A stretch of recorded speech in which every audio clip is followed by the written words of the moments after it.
Hi, and welcome back to my channel. This video is about financing medical school, and this is as requested by one of my viewers. So if you're not interested, well, I'm sorry. So medical school, the majority of medical school is financed through loans, unfortunately. That is the sad truth about being a U.S. citizen in our healthcare system at this moment. There are other countries in which medical school is financed by that government institution, but that is not the case here. So, majority of students will come out with some form of debt. The average debt is over $150,000. Let me repeat that. The average debt is over $150,000. And that's at the end of the 4 years. After that, you will then go into residency, at which point you are not, in the majority of cases, going to make a substantial amount of money to cover your expenses as well as pay down your principal. You will, however, be able to, in some cases, be able to pay down the interest, which will help with taxes, but you will not, unfortunately, well, some people will, be able to pay down the principal during those years of training. Um, and so medical school is expensive. And that is why, if this is a career that you are unsure about doing, in particular in the United States, then you should really rethink that. Because once you start on this journey of acquiring your knowledge for your career, it is very hard to turn around 3 years into it and say you want to do something else, especially since you've acquired a lot of that debt. And once you leave medical school, Sallie Mae or whoever you get your loans issued from are going to want their money back. And they're not going to wait unless you have a reason for deferment um, for that money. So let's talk about some more positive things. So scholarships. There are scholarships out there. There are not many. Majority of scholarships that you may receive will be through the medical schools themselves. And they will be based on merit, which would be your GPA, your MCAT score, your research projects, any volunteer opportunities that you have done, letters of recommendation, personal statements. Those scholarships are very, very competitive. Medical school is very competitive. These scholarships are even more competitive because there are even fewer scholarships than there are seats in medical school. So the merit-based scholarships through these institutions are going to be very difficult to obtain, which is why majority of medical school students end up getting loans. Now there are other places where you can look for some assistance. The medical associations. So an example would be the American Medical Association, the American Medical Women's Association are just two examples, but they do have scholarships. Now, some of these associations will be able to provide a partial assistance. Some will be able to provide full, and some of them will not really be able to provide much, maybe cover, part of your room for one semester. So, going to the different medical associations, going to their websites, you actually may even have to call the organizations because sometimes they don't have things listed on their website. Now, included in medical associations, that would also be local. So that would be, say you live in Atlanta. Atlanta will have a medical association. The state of Georgia will have a medical association.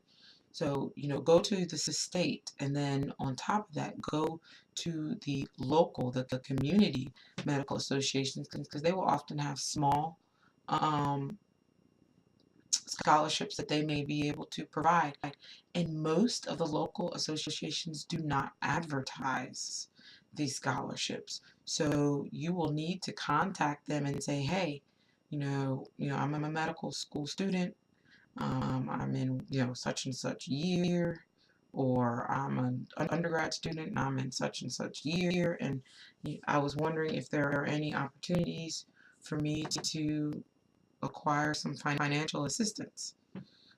Our particular medical association, our local medical association here that I'm a member of, we don't advertise the scholarship. And actually, this year um, was probably the first year that they've given us, no, I think it had been over 5 to 6 years since they had given a scholarship. So that tells you they don't advertise them. So they do have funding through memberships, through uh, whatever, or sponsorships, but you may not, they may not advertise it. So I strongly suggest that you check out your local medical societies or associations. Um, Other areas that you may look at: National Health Services Corps. Those will provide medical students some assistance with their tuition if they commit to working in areas that are considered um, physician shortage areas, and you will have to provide a commitment time frame. If you leave before your commitment is over, that money that you received, you may have to pay it back with interest. So whenever you make a commitment like that, you need to be sure that that is someplace that you will be able to live for whatever that period may be. Another is the National Institutes of Health may have scholarship programs. I'm trying to think of where else may have scholarship programs. That's pretty much it. Now, one other place may have a scholarship, but it's not really a scholarship, which is the military. They do provide stipends, and that stipend can then be used for your medical education. And of course, if you decide to go through the military, that is also a commitment that you will be required to fulfill for the assistance that you have received. So you really got to be sure, before you decide to receive that money, that that is someplace where you want to be. After that, there's nothing really prior to medical school besides those organizations. Once you get into medical school, you do have the National Health Services Corps as well. And then you have loan repayment programs once you get out of medical school and are um, within a either in your practice after residency, in which you can then apply for loan repayment, and that is also done through the National Health Services Corps in areas that are considered shortage areas, as well as through state programs that also have loan repayment. So in some instances, if you live in Timbuktu, you may be able to receive a loan repayment from the federal government as well as loan repayment from the state. Now, it is harder to get double, because usually on the application they'll ask you if you've received some type of assistance from some other organization to help you pay your loans. But there's a possibility to receive quite a bit of money from federal or state, but those are places where majority of times, especially if you are a young physician who's single, are not the most attractive locations. But financially, they may be very beneficial for you to help repay your loans. So prior to medical school, there's just to recap, they're your merit-based scholarships and your medical associations. While you're in medical school, there's also medical associations, the National Health Services Corps, and the military. When you're in residency, the National Services Corps and the military. When you're finished with residency, it's going to be the National Health Services Corps. Hey, National Services Corps keeps showing up. And as well as state and local loan repayment programs. Now, a website that you can look at for the loan repayment programs is its initials are aamc.org, and then you can go in there, or you can go through the National Health Services Corps, and then they can help you find some loan repayment programs through that website. But unfortunately, for the majority of U.S. medical students, it's going to be loans.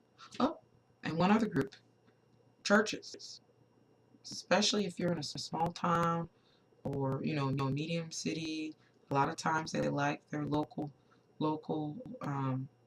homegrown people that go off to medical school and achieve whatever they're going to achieve. So they will offer assistance.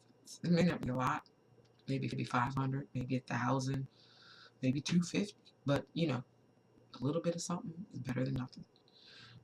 But to get back on the loans, yeah, that's one of the biggest downfalls about becoming a physician is the amount of debt that you will be in. And here's another thing. If you're not married and you meet another, your spouse to be is also a medical student, and you guys get married, that means your debt plus their debt together. And then if you decide to buy a house, your debt, his debt, or whoever, debt plus mortgage debt. And if you have undergrad debt, and then there are kids on top of that, you can see how this whole debt thing is very problematic with our system. So, the loans themselves, once you become a physician, in terms of your, what's the word I'm looking for? Your expectations about, how you should feel once you've graduated from residency and you are now a full-time physician. Once that loan payment kicks in and that bill comes in every month, man, your excitement kind of dwindles. Because literally you're like, oh my gosh, I have so much to pay back. And if you add your loan debt and say you bought a house, I mean, really, you will be in your 30s and have close to, depending on what kind of house you buy, it doesn't have to be that expensive. If you buy a $200,000 house and you owe $200,000 at the end of residency, that's 400 grand. It's almost $500,000 that you have to pay back. So that is why it's not surprising when physicians say it takes them 10 years to pay their debt. And I'm going to do another video about this whole career and American dream thought, realization that I have been having over these past several months, which has been kind of eye-opening, disappointing, yet energizing at the same time. But that'll be another video. I hope you found this information helpful. I'm sorry that this video was long.